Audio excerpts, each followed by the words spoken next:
Welcome back. I want to talk about Columbus. I want to talk about Columbus because now we've got a nice, large amount of games to discuss since it happened. December 23rd, Patrick Laine is going into Columbus. And the question's asked to him of what kind of reception he expects to get. He's, I don't know. And he basically says that he is enjoying it more in Montreal because Montreal, they hate to lose. Columbus, they're okay with losing. Doesn't bother them. Now, Columbus, I've talked about Columbus over the years and how they've never really been a true contender for the Stanley Cup. They've never won their division.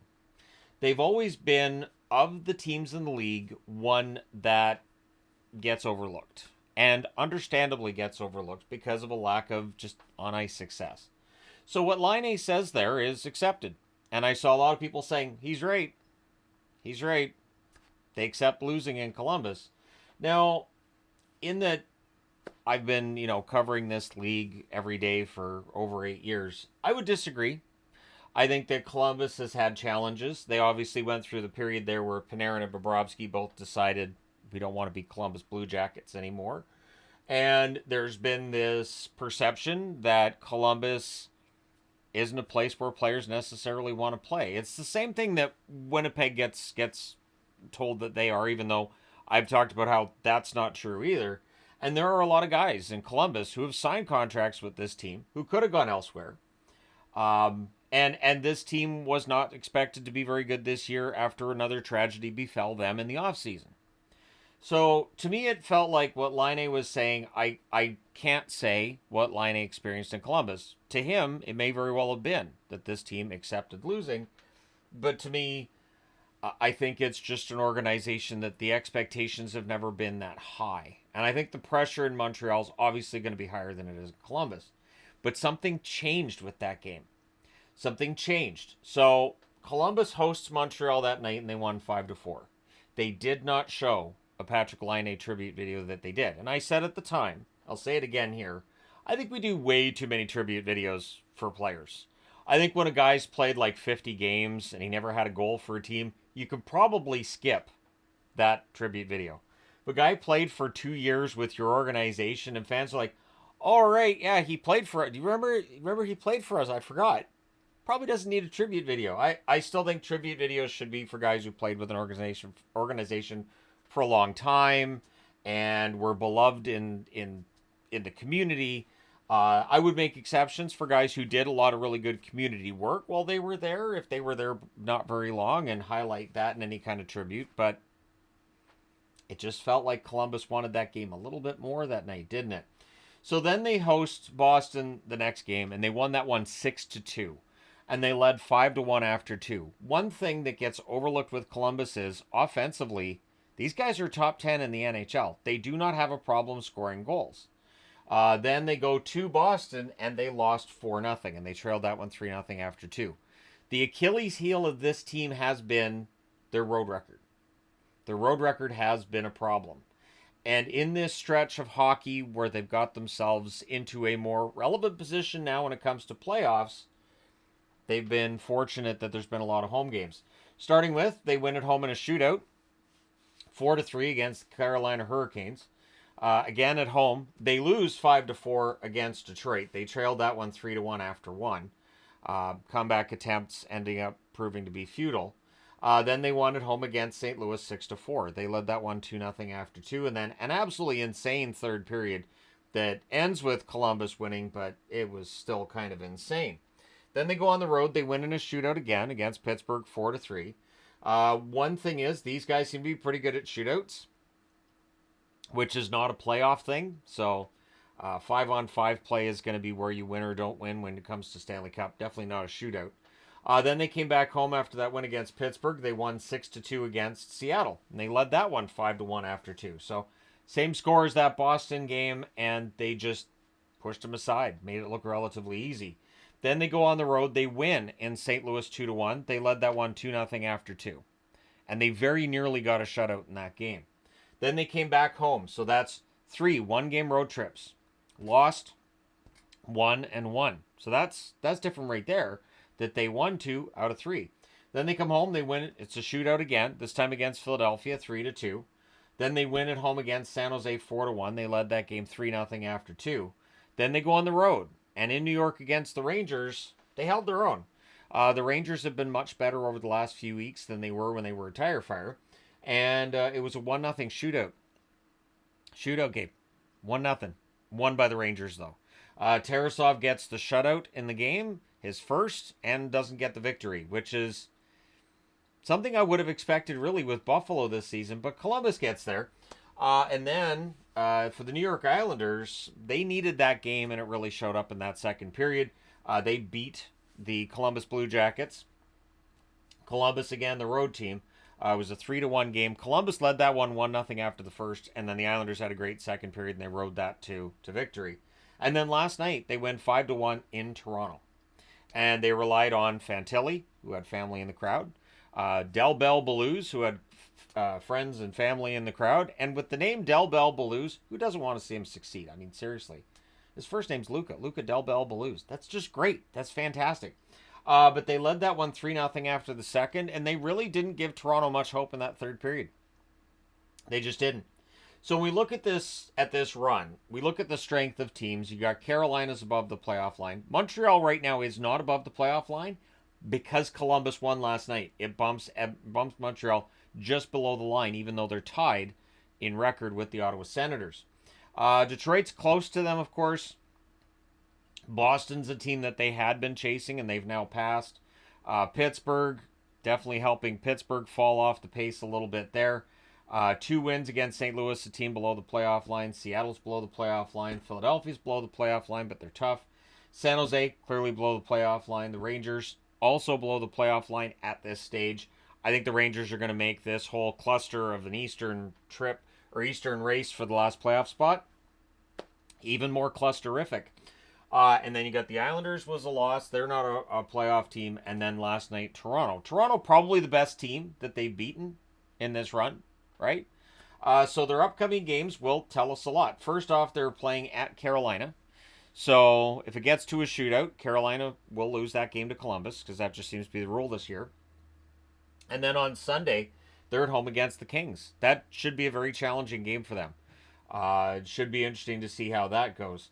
And then on Thursday, so they have a nice break between the Saturday game and then following. On Thursday the 30th, they're in Vegas against the Golden Knights. And the following night, they're in Utah. So that's not an easy one there either, that back-to-back. And then on Sunday, February 2nd, so Groundhog Day, they're in Dallas against the Stars. We know how good Dallas is at home, and we'll talk a little bit about their home and away record in this part of the video. But right now we're down here. And then Tuesday, they're at Buffalo against the Sabres. So 5 of the next 6 are on the road. And could very well go a long way to deciding whether Columbus is sustaining this can stay this way, or if at some point in time they run out of gas. I don't think they do, but there have been bigger surprises in the National Hockey League this year. Then they come home on Thursday, February 6th. They play against Utah, and then they play against the Rangers on Saturday. So they have 8 games left before the Four Nations break. The final game before the Four Nations break is against the Rangers on the 8th of February, and it should be fascinating to see how that one goes and what position they're in by then. Because they've been 10-3-1 since Laine's comments. And it just feels like this team's playing with some confidence. Now, I do need to talk about their home and away record. At home, they're 16-5-3. Great record at Nationwide. On the road, 7-13-4.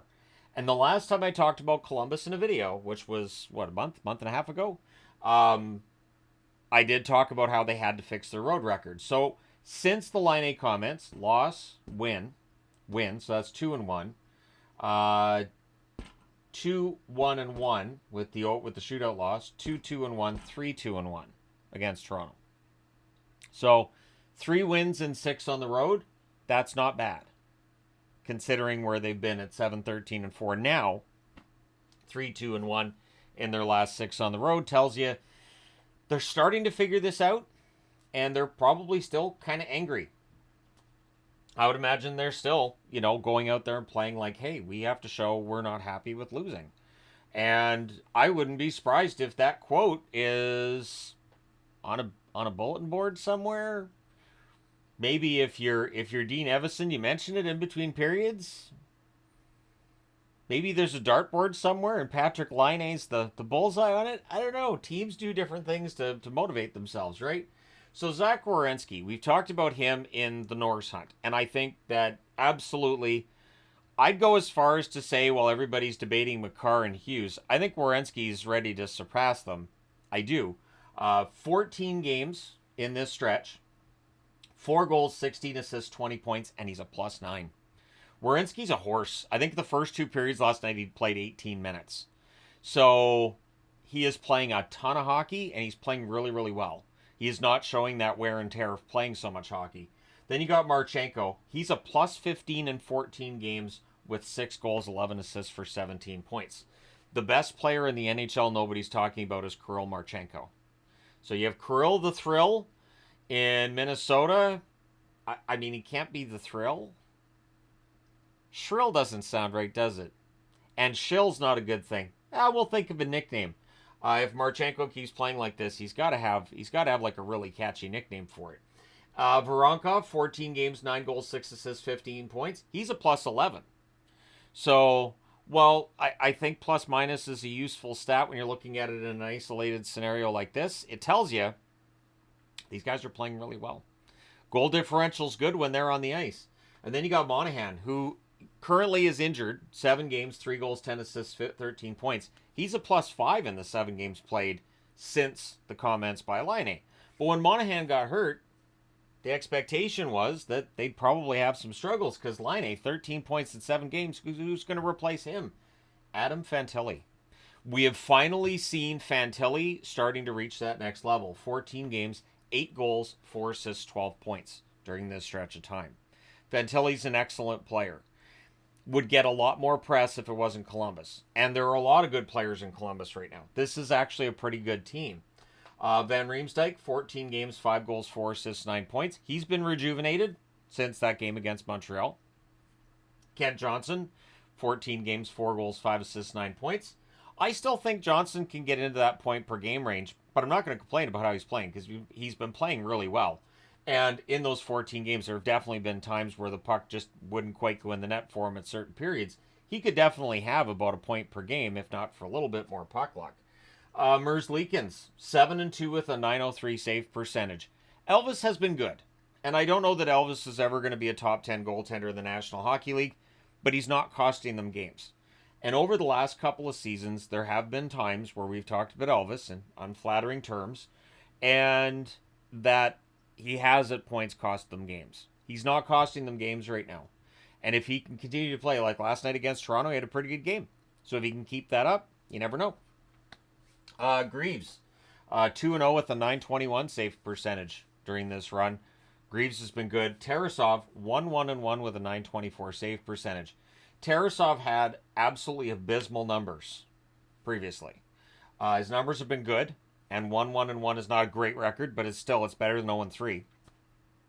And Tarasov has definitely had his struggles, but if he's got it figured out, Columbus can be a team that ends up in the playoffs. They can be a team that's difficult to knock out.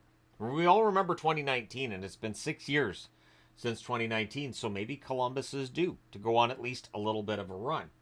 So in this 10-3-1 streak that they've had over their last 14, they're scoring 3.36 goals per game, and they're allowing 2.5 goals against per game. So defensively, goaltending-wise, things are going well. Offensively, going pretty well too. And Columbus has been good offensively all season. It's just been a matter of keeping the puck out of their net. Their power play over this time period, 36.7%. That's pretty good. The penalty kill, 78.8%. You want that to be better, but remember, when you add the penalty kill and the power play together, if the number's higher than 110, it's considered to be kind of in that elite range. And right now, they're in that elite range. Absolutely. They're over 110 if you combine the power play and the penalty kill over that 14-game run. Shots-wise, they're taking 28 shots per game. They're allowing 27.8 shots per game. It's close, but at least they're in the positive, right? So they have the puck a little more than the other team. And considering, again, over this 14-game period, their face-off percentage is 45.3%, it is impressive that they're still a positive in the shots, because more often than not, they're chasing the puck off the faceoff rather than controlling it. So that might be one area that at the deadline, Don Waddell might look around. Maybe you find somebody who can win you a lot of key faceoffs, somebody who can, be that utility forward that most really good teams have. But Columbus is in a position where maybe this year they buy at the deadline. And I might be okay with that because they have so many young players. They've had so many guys they've drafted in recent years that look good or already in the lineup and are great. So you don't really need a bunch more prospects and draft picks. Now you need experience. You need, I think a face-off specialist would be good for them. And I don't see any reason why they shouldn't go for it. This deadline's going to be interesting because there's a lot of teams that might be looking to add at the deadline. So for those few teams that are in a full-on seller position, they might be able to charge a pretty premium price for the pieces that they have. But I think this is part of the reason why Provorov's talking about sticking around, and it'd be great if he did. Honestly, if Columbus can get guys signed and keep them long-term, it starts to destroy that narrative that players don't want to play in Columbus, which is important for Columbus. It's important for the franchise to show, look, we're advancing, we're finally going to be a contender, and players want to be here. A lot of good young players. There are veterans who are going to want to play with these good young players, like Fantilli. So we'll see how everything goes there. And of course, Lindstrom hadn't even played yet. Caden Lindstrom, who they drafted very early this past season, he's been injured. Lindstrom could very well be a really solid forward for them. And things could be pretty good. Because right now they're a number one wild card. There's the outside chance that they catch New Jersey for that third place spot in the division. I don't think they do. But if you told me back in December that they'd go 10-3-1, I might have been surprised. I would have believed you. But I would have been surprised at the same time. Because it really looked like they were kind of spinning their wheels and winning here and there and losing here and there and just having a Columbus-like season until Laine said what he said. So how much of a coincidence do you think it is that this was after the comments about how they're fine with losing in Columbus? Or how much of this do you think is just a good team finally playing like a good team? Which they are. I think they're a good team. Let me know your thoughts in the comment section below, as always. If you haven't already hit like and subscribe, please do. And one other thing I want to close on is they're a very good scoring team. There is no one player you can just shut down with Columbus and go, there, we should have them under control. Some of the other teams in the chase for a playoff spot, you can. But with Columbus, not so much. They could be a really tough out in the playoffs. So let me know your thoughts. Thank you guys so much for all your support as always. I will talk to you again soon.